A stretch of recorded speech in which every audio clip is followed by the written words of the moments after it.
Welcome to Office Hours 49. This is our session on Taiwan and its relations with the mainland, and I'm here with Tiffany Wang. Tiffany, thank you very much for joining us. Thank you. Why are you, in particular, interested in our session on Taiwan? Well, my mother is from Taiwan. Uh-huh. Yes, and my dad is from Hong Kong. And I actually looked at cross-strait relations with Professor Dittmer at Berkeley when I was an undergraduate. Professor Gold Dittmer, a major American political scientist who has studied the relations across the strait. Well, before we get to that topic, there's an interesting news item this week about a documentary that's going pretty much viral across mainland China. It's called 穹顶之下, Under the Dome. So Tiffany, what is this about? So this was done by an investigative journalist at CCTV, ChinaX, on the environment and pollution. And actually, it's done extremely well, and it's become very, very popular in China as well as in the States with the Chinese student population here. If you can understand Chinese, I would recommend you watch it. Right. Or if you just want to see some pictures of pollution, you can see. Yes. And it's about pollution or haze, but in a very franker way. And it was listed, at least for a time, on the People's Daily website. And the new Minister of the Environment, our friend, former president of Tsinghua University, Chen Jining, stepped up last week, expressed his gratitude to ChinaX, both in public and via text messages, for bringing up this issue and highlighting the problem. So check it out, if you can. On the assessments for last time, we have an apology to make. One of them was really a bit too confusing. In the following list, what is not true about the differences between Taiwan and Hong Kong before the latter's return to the mainland in 1997. And this is confusing. There's a double negative. So the answer is A, Taiwan has a bustling economy. So this is true for both Taiwan and Hong Kong. So our apologies. Now you guys have some terrific questions. What is the nature, and I'm going to ask you this one, Tiffany, what is the nature of the present relationship between Taiwan and the United States? Well, the official language is a strong and unofficial relationship. I would say it's an officially unofficial Right. In this sense, because if you go to down here in Boston, to downtown, to this very terrific Taipei Cultural and Economic Office, the people in it are officials of the Republic of China government, that is to say foreign ministry officials or from other parts of the government, in a way that a consulate anywhere else in the world would be. But it's not officially a consulate because our relations are unofficial. Exactly. But very deep. And the same is true the other way around. Yes. The American officials with the American Institute in Taipei are also people, as it were, on leave, if I recall correctly, from State Department, but they're not unconnected to the American government. Right. The second question is interesting, is now that we've looked at Taiwan, what about regions like Xinjiang and Tibet with their own political baggage? It could be stated that these are culturally as removed from China as possible. And I can see about talking of these issues will be tricky. Well, it's not tricky for us, but how do they compare with Hong Kong and Taiwan? And if I were to answer that, I think I would say that, first of all, unlike Hong Kong and Taiwan were colonized by foreign powers in a formal way. Right. By Great Britain and by Japan. That's not true ever of Xinjiang, which is became part of the Qing Empire, and then part of at least recognized internationally as part of the Republic of China and People's Republic. Ditto with Tibet. Right. And so in diplomatic terms and in international law, those two places have been part of both the Qing and of any conception of modern China after the fall of the Qing. So it's quite different in international law. Will ChinaX 2, we're looking ahead to our next iteration, cast more light on Taiwan's original inhabitants? Well, we're not sure exactly what ChinaX 2 will look like yet, but it's likely that we will talk more.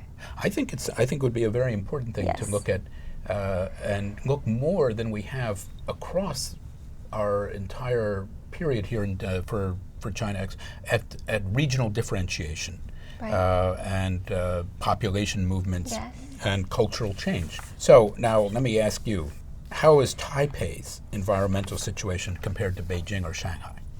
I would say it's a lot better than Beijing or Shanghai, especially today. If you look at it maybe in the 70s, things would be slightly different.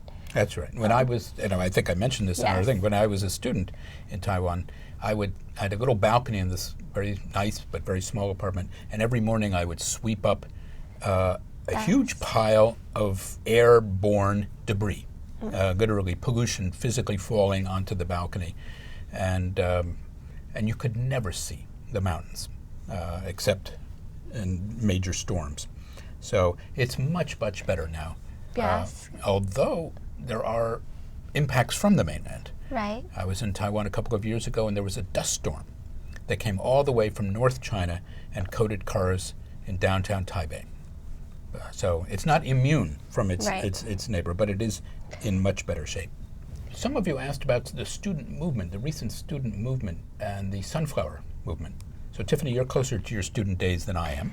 I think it's a manifestation of the youth and the students' disillusionment with what they perceive as how closer ties with China economically have not helped their position.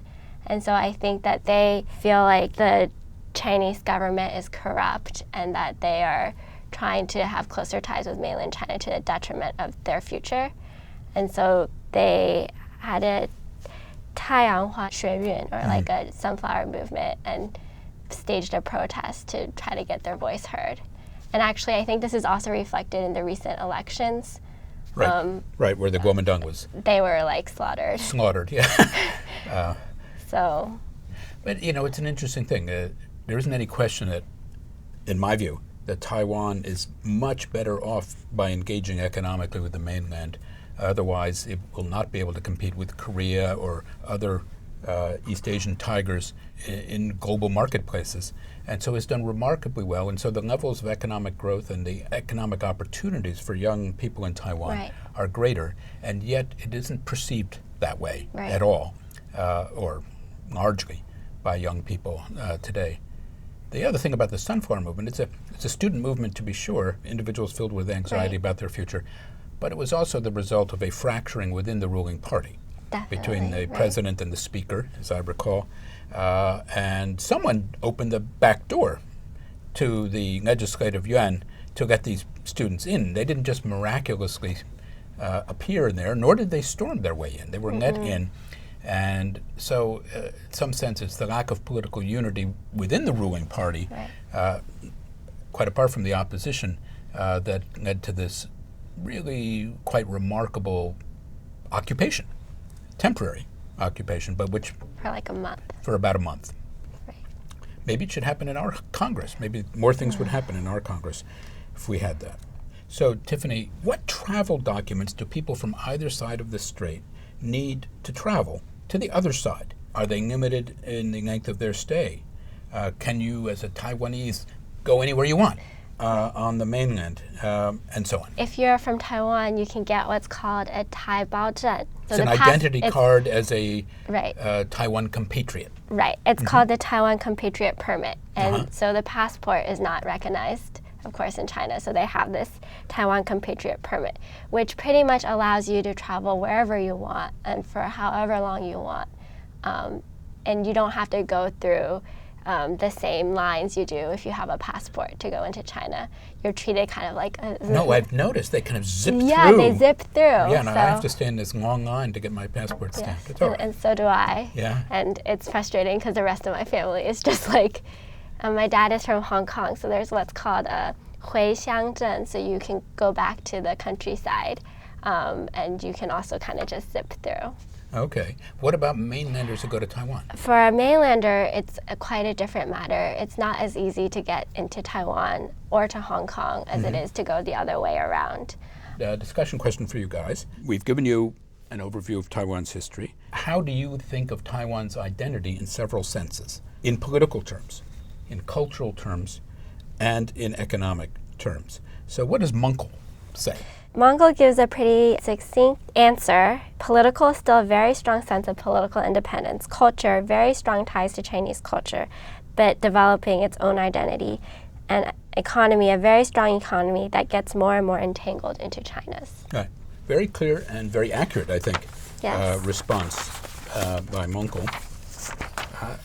Anson Lai writes into us and says, I think that the very first thing that comes to mind when I think about Taiwan is the culture that has been built in Taiwan around the identity of being outsiders and the need for autonomy. And here's an interesting stereotype.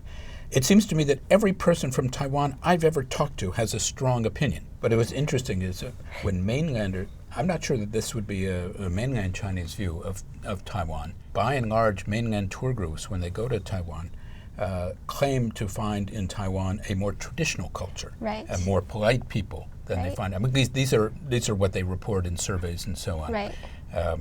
In any event, we have from Hamish M.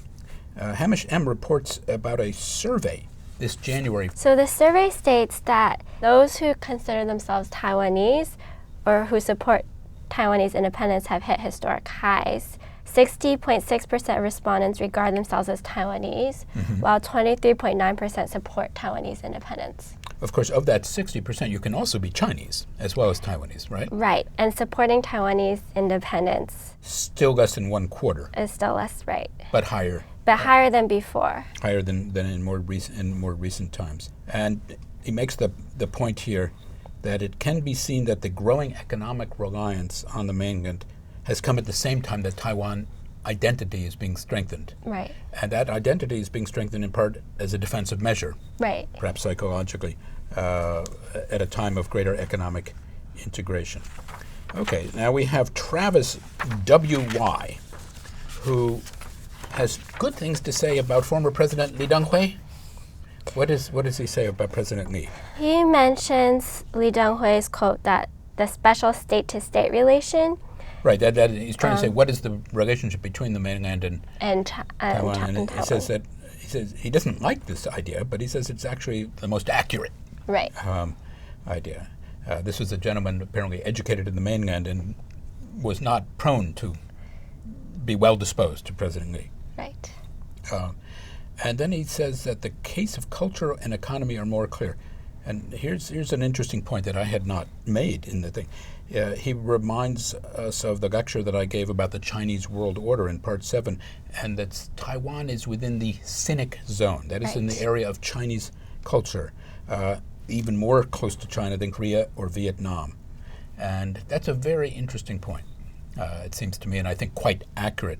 Yes. It's what former President, another guy who's not so popular on the mainland, President Chen Shui-bian would say that we are all Huaren, we are all culturally Chinese, but we are not, he believed, all Zhongguoren, as Chinese in the sense of being citizens of the People's Republic of China. Right. He also notes to think about Taiwan, and here's something that it always bothers me, Taiwan's identity in the International Olympic Committee. Chinese Taipei is the crazy name that the Taiwan Olympic team goes under. I mean, Chinese as opposed to Russian Taipei, or one could have satisfied a whole range of people by in some other formulation. Right. Like, and why Taipei? And why Taipei? Just what about the Kaohsiung? city. Yeah. Right. Yeah. Probably more athletes in Kaohsiung than in Taipei. Anyway, Norm DeWeaver reminds us of Taiwan's economy as being one of the four tigers, a powerhouse in its own right, but makes it a point that Taiwan is really very different in the world compared to other places today. It's a state in much better condition economically, politically, and cultural than many other states, but it isn't a nation with widespread international recognition. You know, quite frankly, I would rather live in Taipei and in Taiwan under current circumstances than in many places that are internationally widely recognized where life is terrible. But it's a very interesting point. What does Okiniruman have to tell us, Tiffany? He mentions the Cultural Revolution and how Taiwan was sort of spared that. And I think many people perceive Taiwan as preserving the Chinese way of life, possibly more than on the mainland. You know, it's interesting when you think of it, Taiwan, many of the things that have forged the identity of contemporary mainland residents, the Communist Revolution, of course, the rule of the Chinese Communist Party, the disasters of the first 30 years of communism, particularly the Cultural Revolution, it's more recently in memory than some of the earlier disasters. Taiwan, these are not memories that people have. And Taiwan was not part of China during the greatest period of the growth of Chinese nationalism. Right. May 4th movement, nationalist revolution, and so on. None of this, or even the Shanghai, the 1911 revolution. Right. But some of it was brought over when with the nationalists. With the nationalists, for sure. Right. Teaching people about everything they missed. But it was a very unpopular set of lessons, at least at first. Yes, I think there was a lot of friction between those who came, as you mentioned in the lecture. Right. It's but it is the experience, and of course one has to remember that Taiwan, which had no choice in it, actually had to fight on the Japanese side. Yeah, so a lot of Japanese influence is definitely still in Taiwan. Now let me ask you this question. Jinzi 9003. Does the mainland really want to be unified with Taiwan right away? You have maybe, President Ma may not be at the height of his popularity in Taiwan, but my guess is that on the mainland he's very popular. Would they want him to be in the National People's Consultative Congress, to be Vice President of the People's Republic of China, or some form or another in which political unity could take place? He could be the most popular guy in all of China. I think it's hard to say, actually, if they would really want Taiwan to be unified immediately. I think there are a lot of political and economic things that need to be considered, whether it's really in the best interest of China. Right, because you would be bringing into the People's Republic a place that would still be autonomous, if this one country, two systems thing means anything, still have its own army. So it's a very interesting precedent for other provinces. Not a good one, perhaps, one might argue, but of course, now if one thinks of international parallels, this is one I had not thought of. Bain USA Net thinks of Taiwan as China's Cuba. What is his point of view? Geographically, they're both large island nations, close to the sphere of influence. Close to a big world power. Right. He also mentions that in economic sense, they are not the same. Right. Which I think is fair. Right. It's an analogy that is I hadn't thought of. I don't think it really sticks, but it makes you think a little bit because of their period of total separation. And maybe Cuba, 10, 20 years from now, will be as integrated with at least economically, with the United States as Taiwan is with the mainland. I don't know.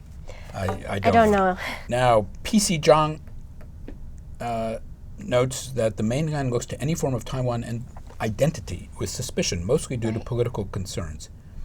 So why can't Taiwanese identity be the same as a Chongqing identity, or a Beijing identity, or a Shanghai identity? Do you think they can? Or is it just too? I think a Sichuan identity is maybe a little bit similar, or Yunnan. So someplace further away? Well, someplace that's a little more diverse, with more ethnic minorities. That's a very good idea. Taiwan has a lot of Aboriginal, indigenous people as well. Yep. And it has, Hakka and Fujianese, and then those who come from China. So it's quite cosmopolitan.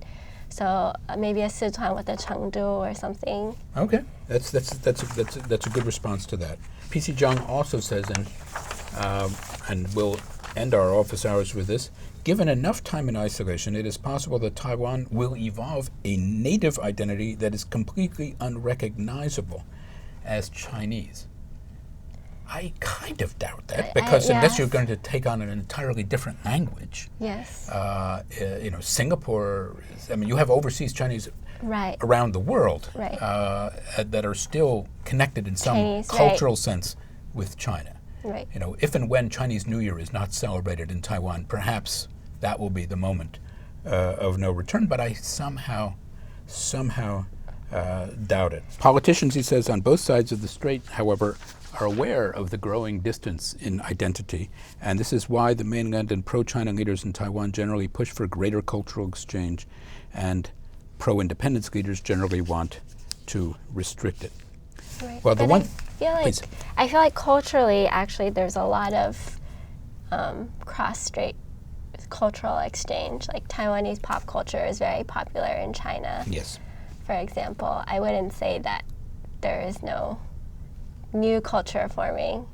Right.